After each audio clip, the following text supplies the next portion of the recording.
Dave, welcome back.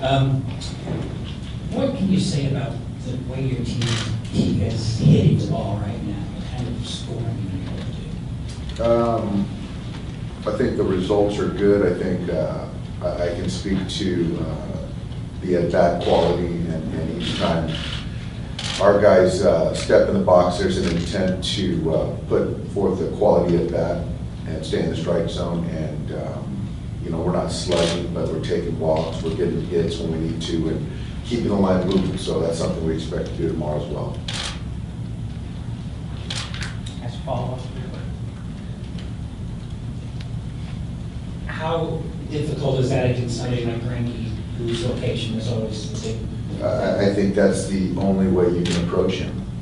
If you try to go out there and slug him, you're going to have a tough time. He's a heck of a pitcher and works all quadrants. So I think that doesn't make a whole lot of mistakes, but you have to try to get that pitch count up and trust to go deep in the count and take advantage of a potential mistake. So I think use the big part of the field and just continue to grind him. I think that's the best approach. Second on the left. A couple years ago, the Dodgers clinched one of their division titles here, went for a swing. Didn't go over well with the home team. Is this something that you would discourage if your guys win one of the next two games? Or yeah, that won't happen. That won't happen. This is a completely different team, and I think we have bigger goals than to jump into a swimming pool. And you don't feel the need to even talk about it to them? No, there's no point. Our guys clearly understand what this team is about, and we have no interest in jumping in a pool in right field.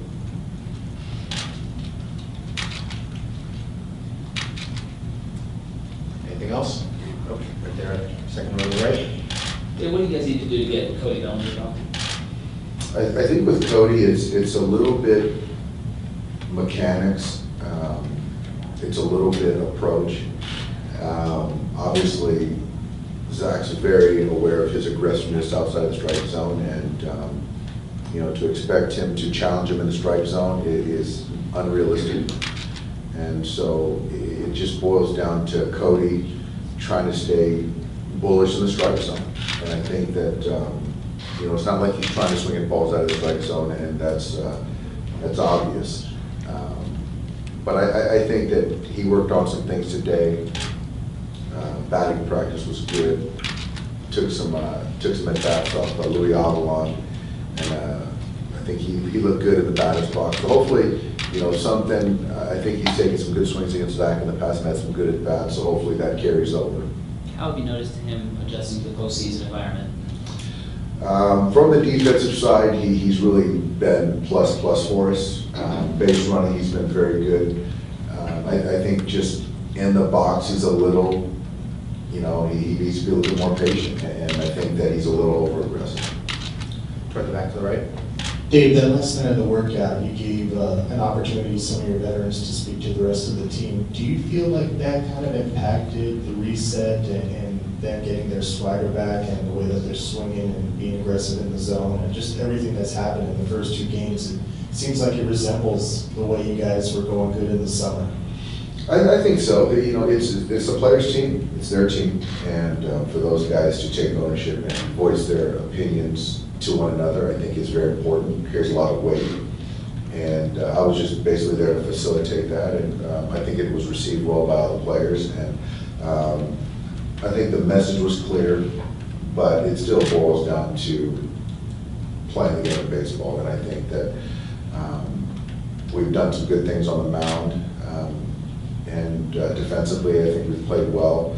And in the box, you know, the story's been us on the offense, the team offense. So I'm sure that the message kind of bled in a little bit, but you know, our guys have been waiting for this moment all year.